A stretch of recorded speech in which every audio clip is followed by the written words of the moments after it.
Congress party చేసేది చిత్తశుద్ధి లేని శివపూజ లాంటిది. వాళ్ళకైతే చిత్తశుద్ధి లేదు, రాదు.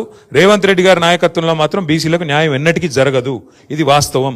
ఎవరు అవునన్నా కాదన్నా మీకు కూడా తెలుసు, మాకు కూడా తెలుసు. సరే, మీరు కెమెరాల ముంగట చెప్పలేకపోవచ్చు, మేము చెప్పగలుగుతాం, మేము చెప్తాం.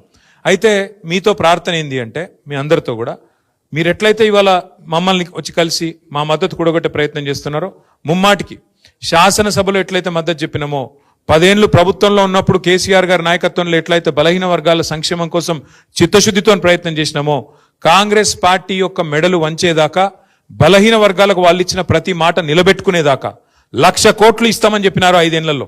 2 ఏళ్ళు అయిపోయింది, 12,000 కోట్లు దాటలేదు. ఆ 12,000లో కూడా ఖర్చు చూస్తే మీరు లెక్క తీయండి దయచేసి, పెద్దలు ఉన్నారు, నాకు తెలిసి 8,000 కోట్లు కూడా దాటలేదు. 8,000 కోట్లు ఇప్పటికీ కూడా ఫీజు రీయింబర్స్మెంట్ బకాయిలు ఉన్నాయి. బలహీన వర్గాలకే సింహభాగం అందులో వస్తాయి.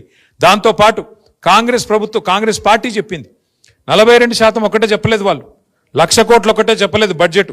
వాళ్ళు చెప్పిన మాట సప్లాన్ తెస్తామన్నారు. దయచేసి మీరు ఈ మాట నేను అంటుంటే మీరు తప్పు పట్టొద్దు, తప్పు అనుకున్నా దయచేసి నేనైతే చెప్పాల్సి వస్తుంది. ఎందుకంటే ఇప్పుడు 42% రిజర్వేషన్ ఓన్లీ ఇక్కడ వాళ్ళు తెచ్చిన జీవో ఓన్లీ ఎలక్షన్ల కోసం తెచ్చినారు. ఏది? లోకల్ బాడీ ఎలక్షన్స్ కోసం. విద్యలో ఎక్కడ పోయింది మరి? ఉపాధిలో ఎక్కడ పోయింది? 42% కాంట్రాక్టులలో ఇస్తామన్నది ఎక్కడ పోయింది? దాని గురించి ఎందుకు మాట్లాడతలేం మనం? ఇప్పుడు 4 సర్పంచ్లు అయితేనో, 4 ఎంపీటీసీలు అయితేనో, 10 మంది జెడ్పీటీసీలు అయితేనో కాదు కదా. అల్టిమేట్గా 42% వాటా కాంట్రాక్టులలో ఎందుకు రావద్దు మరి? వాళ్ళే చెప్పిండ్రు కదా బీసీ డిక్లరేషన్లో.